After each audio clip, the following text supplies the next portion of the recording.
Okay so hello and welcome guys, સ્વાગત છે તમારું બધાનું મારી યુટ્યુબ ચેનલ પર. તો આજે એક નવી અપડેટ સાથે આપણે ફરીથી મળી રહ્યા છીએ.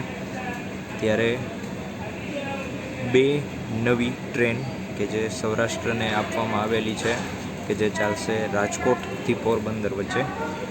બંને ટ્રેન ચાલવાની છે રાજકોટથી પોરબંદર વચ્ચે વાયા જેતલસર, ધોરાજી, ઉપલેટાના રસ્તે. તો આ બે જોડી ટ્રેનની ડિટેલ્સ અત્યારે હું તમને આપવાનો છું. આ બે જોડી ટ્રેન છે ટ્રેન નંબર 59561, 59562 અને 59563, 59564. બંને ટ્રેન છે. આ ટ્રેન રાજકોટ અને પોરબંદર વચ્ચે લોકલ ટ્રેન રહેવાની છે, એટલે કે પેસેન્જર ગાડી રહેવાની છે. બંને ટ્રેન છે કીધું એ રીતે કે ભાઈ જેતલસરના રસ્તેથી જવાની છે. એક પણ ટ્રેન છે વાયા જામનગરના રૂટ પરથી જવાની નથી. આ ટ્રેનને પોરબંદર ચાલુ કરવા માટે જે મુસાફરોને અગવડતા ભોગવવી પડતી હતી એ અગવડતા ન ભોગવવી પડે એટલા માટે ચાલુ કરવામાં આવેલી છે. હવે આ ટ્રેનનું ઇન્યુગ્રલ રન 14 તારીખે એટલે કે શુક્રવારે સવારે 10:30 વાગ્યે રાજકોટથી પોરબંદર વચ્ચે આનું ઇન્યુગ્રલ રન થવાનું છે. બંને ટ્રેનની ડિટેલ આપી દઉં તો ટ્રેન નંબર 59561 અને 62 કે જે રાજકોટ પોરબંદર વચ્ચે ડેઇલી ટ્રેન રહેવાની છે. આ ટ્રેન છે રાજકોટથી સવારે 8:35 ઉપડશે અને પોરબંદર છે બપોરે 1:15 પહોંચશે. એવી જ રીતે બીજી જે ટ્રેન છે એ ટ્રેન રાજકોટ અને પોરબંદર વચ્ચેની કે જે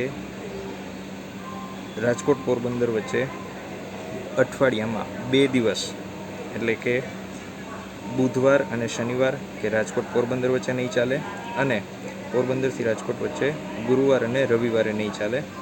બીજી જે ટ્રેન છે પોરબંદર રાજકોટ ડેઇલી, એ ટ્રેન છે પોરબંદરથી 2:30 વાગે ઉપડશે એટલે કે 2:30 અને રાજકોટ છે 6:55 પહોંચશે. બીજી જોડી જે ટ્રેન છે કે જે દરરોજ નથી એટલે કે રાજકોટથી પોરબંદર અને પોરબંદરથી રાજકોટ વચ્ચે જે ચાલે છે એ રાજકોટથી બપોરે 2:30 વાગે રાજકોટથી 2:50 ઉપડશે અને પોરબંદર રાતના 8:30 પહોંચશે. એવી જ રીતે પોરબંદરથી આ ટ્રેનનો ટાઈમ છે સવારે 7:50 અને રાજકોટ પહોંચવાનો ટાઈમ છે 12:35. આ બંને ટ્રેન ચાલુ થવાથી ટ્રેન નંબર 19572 એટલે કે 19572 આ ટ્રેનના ટાઈમમાં પણ ફેરફાર કરવામાં આવેલો છે. આ ટ્રેન જે 19571 રાજકોટ પોરબંદર ચાલે છે એના સમયમાં કોઈ ફેરફાર નથી, પરંતુ 19572 આ ટ્રેન જે પહેલાં 2:35 પોરબંદરથી નીકળતી હતી, હવેથી આ ટ્રેન છે એ બપોરે 4 વાગે નીકળશે અને રાતના રાજકોટે 9:20 પહોંચશે. તો મુસાફરોને એક રિક્વેસ્ટ અને મુસાફરોને એક સૂચના કે ભાઈ હવે તમે જે આપની જર્ની કરો છો, આપની મુસાફરી કરો છો, તો આ બધી ટ્રેનની અસર ધ્યાનમાં રાખીને કરશો.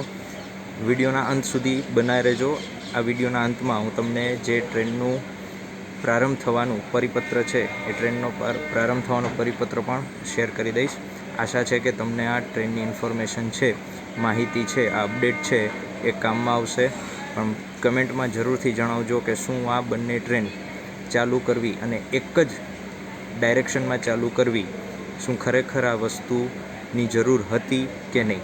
કારણ કે ઓલરેડી જે લોકો સૌરાષ્ટ્રમાં છે, જે રાજકોટ પોરબંદર કે જે કોરોના પહેલાં વાયા જામનગર થઈને ચાલતી હતી, એ ટ્રેન હજી સુધી ચાલુ કરવામાં આવેલી નથી. તો આવી જ માહિતી માટે બન્યા રહેજો મારી યુટ્યુબ ચેનલ પર અને નવા વિડીયોઝ એન્જોય કરતા રહેજો.